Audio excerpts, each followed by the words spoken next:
Well, good day, everybody. Welcome to the Bible in a Year 2021. And we're starting today on day 61. 61. 61 days, people. And we're into a new month now, second day into a new month. And we're looking at Numbers 16 to 17, chapter 16 to 17. I like marking these little um, milestones that you reach because it's really fantastic.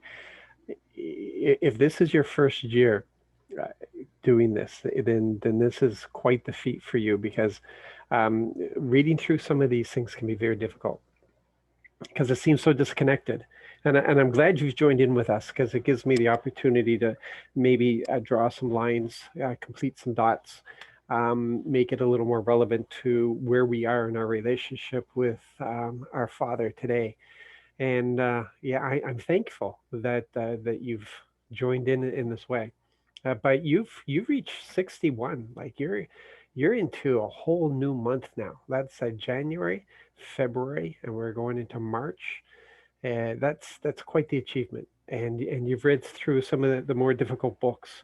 We don't have much further to go in Numbers, a few more days, and then we will start filling in some of the blanks that we've seen in Leviticus and Numbers, and we'll get a lot more detail to the stories of what's going on. But you've done some of the tedious stuff that's been hard to get through because um, Leviticus, which is written for the priests, and Numbers, which has to do with the organization. You really have to have your desire really needs to be to look for Father's heart to make this relevant at all. To look for His heart, to know who He is. Jesus came to take us to a deeper place, but we see a lot of the beginning stuff here. We see, that He justice is a big thing for Him. How we treat people is extremely important for him. How we treat out the weaker members of our society, those who need more help, really matters to him. There's all these values that we see. How we treat animals, it comes in the values that we can see here, and so that's what we keep digging for as we go on. So we're gonna continue with that in verses 16, or sorry, chapter 16 and 17. And just like we had the golden age of obedience, we have really entered into the terrible age of the rebellious. This is just terrible what we're going through here, because I mean the people had rebelled. They refused to go into the promised land, and then they tried to go into the promised land, and there's this whole huge rebellion thing, which just created this ugly spirit that's now existing here in the camp. We have Moses complaining to God. We have Miriam and Aaron complaining against Moses, and now we have the Levites. We have the Levites who are rising up. Can you believe that the Levites are rising up? So we read here in verse 3. They assembled against Moses and Aaron and said to them, "You've gone too far, because the entire community is holy, every last one of them, and the Lord is with them. Why then do you exalt yourselves above the Lord's assembly?" There's just a whole bunch of stuff going on here. They're really frustrated with the way things have turned out. They've been told that they've got 40 years that they're going to be wandering around in the desert until every last one of them is dead, and their children take over. So that's not too encouraging, and they want to put the blame on somebody for all of this, and that's what happens with leaders. And this has nothing to do with Moses and Aaron. This has to do with the rebellion of the nation itself. And something that will be stressed through this is Moses and Aaron did not decide these roles for themselves. Moses didn't want it. If you remember, Moses tried to come up with excuses of why he couldn't do this, and Yahweh insisted on it. So Moses is in this position because of obedience and not because of desire. And just understand that there's all this emotion that's going on. A rebellion has been ignited here. We're seeing these flames of rebellion that are coming out in all kinds of different ways. This isn't going to end well. It's just not. You don't come against the way the Lord has designed things and think it's going to turn out well. You don't insult him. It's just not going to turn out well. We know that. So let's press on. In verse 5, just stressing here, it's not, it wasn't Aaron and Moses' choice. It was Yahweh's choice. Let's just stress that again. Okay, we need to understand that. I know there are people who go into ministry by their own choosing. They choose it as a career, and they're probably very good administrators and very compassionate people, but there's a lack of power because the Lord sets aside those he chooses and he puts anointing upon them. And it has nothing to do with people, has nothing to do with their ability. It has to do with the Lord. He chooses. I didn't choose for myself. He chose. He chose. My choice in it was to obey or not to obey. That was all my choice was. And that's where Aaron and Moses were. So he spoke to Korah and all his community. In the morning, the Lord will make known who is his, who is holy, and who is able to approach him. The one he chooses for himself is the one who will be able to approach him. So the Levites are really targeting Aaron in this. They're going after Aaron because Aaron is the priest. Aaron's in charge. The Levites, they support Aaron. They serve Aaron and Aaron's sons. That's the way the priesthood works. That's the way it's been set up with the Levites. And the Levites have been brought into this privileged position. And that's what we get here in verse 8 and 9. Listen, you Levites, isn't it enough for you that Israel's God has separated you from the Israelite community to allow you to approach him, to perform the service of the Lord's dwelling, and to serve before the community by ministering for them? Like this isn't the poor country cousin coming in to complain. No, these guys are in a position of privilege. The other Israelites don't get to do this. They don't get to come into the dwelling. They don't get to approach the Lord whatsoever. So the Levites are already in this privileged position. And then we get this in verse 11. Thus you and your entire community have assembled against the Lord. But Aaron, what is he that you complain about him? Like there's Moses is saying like Moses, like Aaron isn't arrogant here. Aaron is just following the Lord. He's just a servant. It's not like he's come up with these rules. It's not like he chose this for himself. It's not like he didn't even design the outfit and everything for himself. This was all instructions of the Lord. This was all the Lord's doing. This is all Yahweh. It's all on Yahweh. Yahweh chose the person. Yahweh chose the system. Yahweh chose the clothing. It's all on him. So like, why are you complaining against Aaron? Yeah. So here though, we see a glimpse into their perspective in verses 13 to 14. Isn't it enough that you've brought us up from a land full of milk and honey to kill us in the desert so that you'd also dominate us? Moreover, you haven't brought us to a land full of milk and honey, nor given us the inheritance of a field of vineyard. Would you also gouge out the eyes of these men? We won't come up. Yeah, just because you have a perspective doesn't mean it's the right perspective.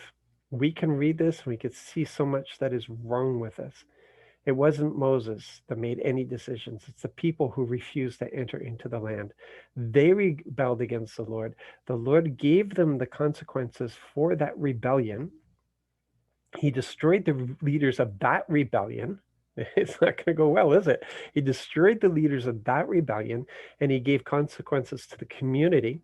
It was really a compassionate justice because it just means that we're going to wait. We're going to wait. We're going to wait for this rebellious generation to die out and for the children to rise up and replace you. And then I'm taking them into the promised land. So, yeah, it's this wasn't on Moses. It's not Moses that is providing this land. It's Yahweh. Like their perspective is just what they're looking at is all wrong. That Moses wanted to dominate them. He's just there as a servant.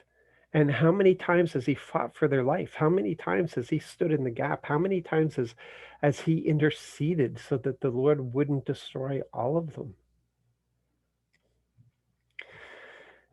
Then we have in verse 19, um, just in case you thought this was just Korah and a few people. No, Korah has incited the entire community now against Moses. It's an insurrection that is taking place because he's playing on the emotions. He's playing on where people are right now. They have no hope. They're going to spend 40 years in the desert and die, and they don't want that. They want something better. So Korah perhaps will do better for them. So Korah gathered the entire community with them to the entrance of the meeting tent. So they're meeting Yahweh. I don't know what Korah thought was going to happen. it's He's meeting Yahweh. He's rebelling against the leaders that Yahweh has chosen, and he thinks it's going to go well for him. Hmm.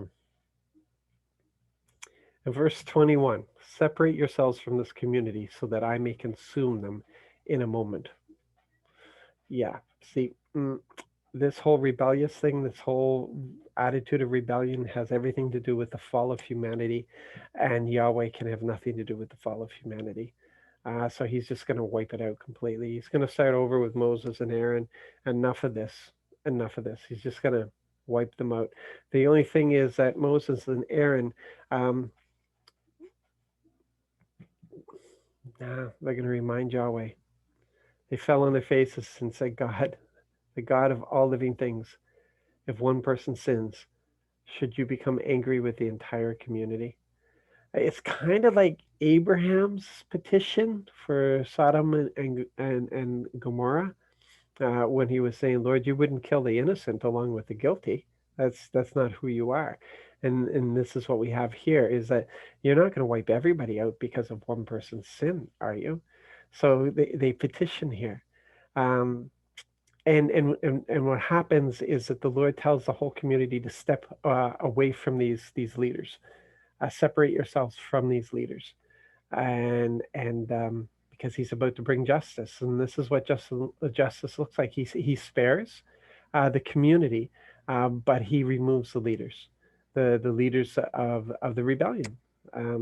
He kills them because in their action they insulted Yahweh. They went against His instructions. They went against His intent. They brought this on themselves by not entering into the promised land, and now they're trying to take over the leadership.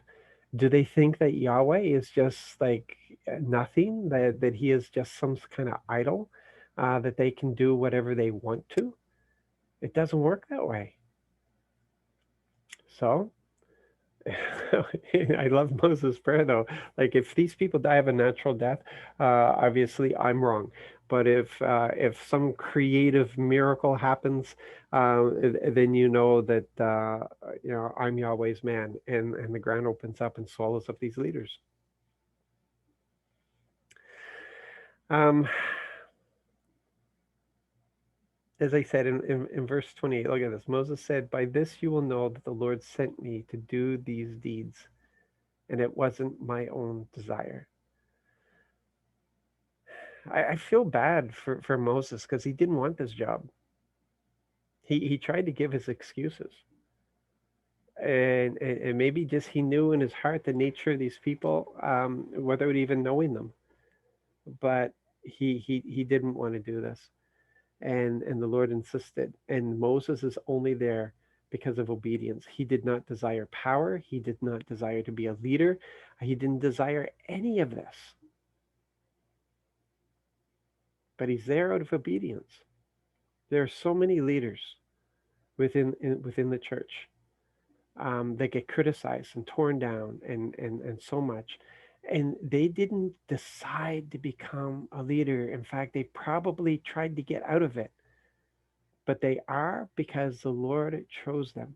And there are benefits. There's a closeness that happens just because the nature that we have, the concentration, that we don't want to do anything of ourselves. We spend so much time in prayer and seeking the face of the Lord in these things because we don't want to do anything out of ourselves. We want to make sure this is Father's heart, that this is what He wants, and there's a lot of responsibility, but there is this beautiful relationship bonus that comes with it. Moses saying, "Show me your ways that I would know you." Oh Lord, let me see your glory, and Yahweh revealing His goodness and His name and the back end of His glory for Moses to experience. It's the face-to-face conversations that he has with the Lord, just incredible. But He's just let it be known, I didn't choose this. It wasn't my choice. Then after, the leaders are killed, and we're left with all these um, censors. When something is holy, it is holy forever. The holiness isn't removed from it. It's what it is. It's essentialness. Its being has changed. It has changed. It is this thing that is holy. People are holy. These objects are holy, and so we see then that they're being reclaimed and for another purpose. Hammer the censers of those who sinned and lost their lives into thin plates for the altar. Since they presented them in the Lord's presence, they had become holy.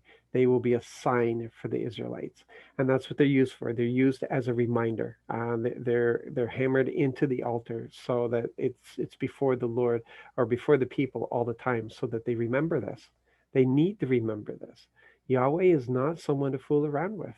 He invited them into this relationship, and we're going to see in Deuteronomy more of the details where they chose it. They accepted this invitation. They were invited in. They accepted the invitation. This was of their own free will.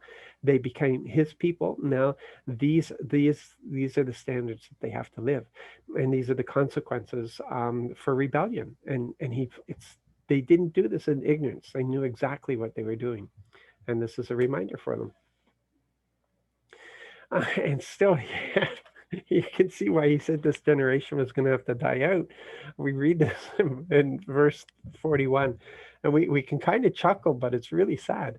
On the next day, the entire Israelite community complained to Moses and Aaron, "You killed the Lord's people."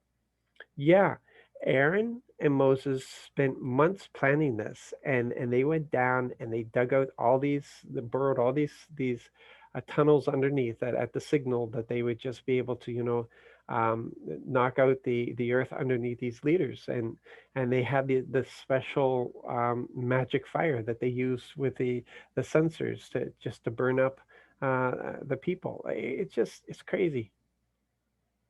It's crazy. Um,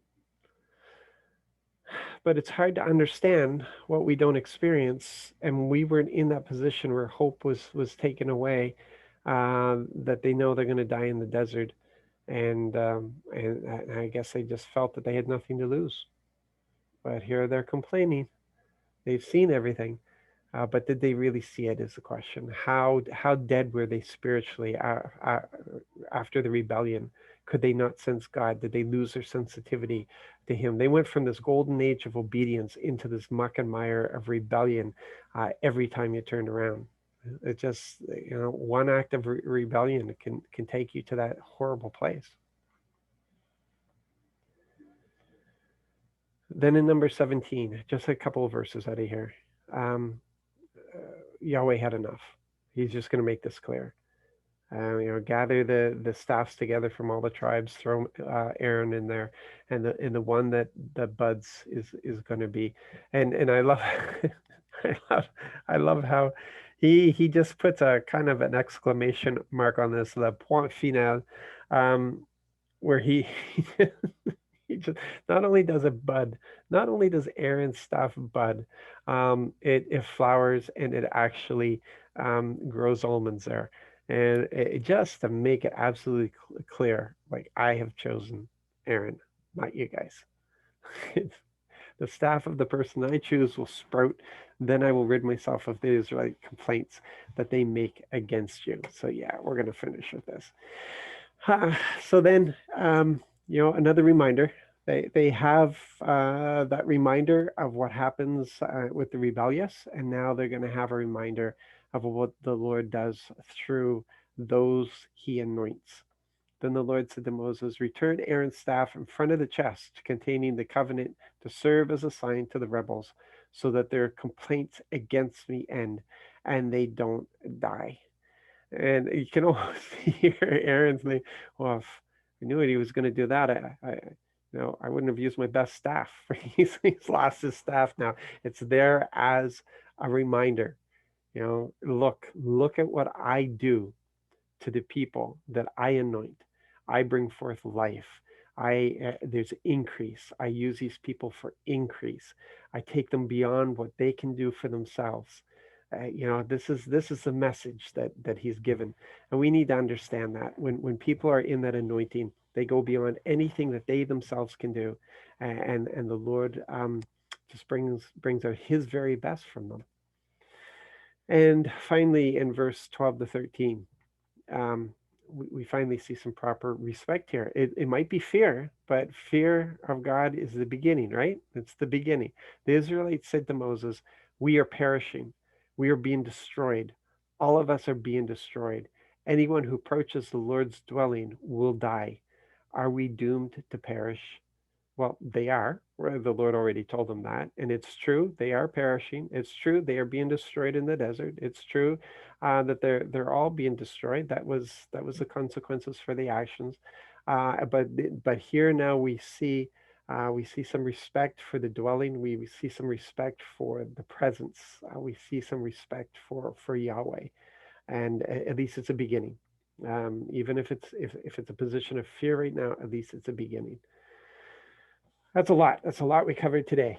We see a lot of attitudes. We see a lot revealed from Yahweh in who He is. We see His justice. We see His compassion. We see that it's possible to intercede. We see it's possible to remind Him of those values that He's taught to us. Yeah, things change, but he's still a God of justice. We got to remember that. Still a God of justice, and He's not to be trifled with at all. You're not playing with a firecracker. Yeah, no. This is a nuclear explosion type of power. So give Him the respect and the honor that He deserves. We love Him, but we also respect Him. So you guys have a fantastic day. Serve the Lord with your very best today. Offer up anything that you have to offer Him, and He's just going to use that. Just think of Aaron's staff. You are called. You are anointed for His purposes. Operate in what He has given you to do, and you are going to see incredible things done through you. Be blessed, people. Thank you for being here with me.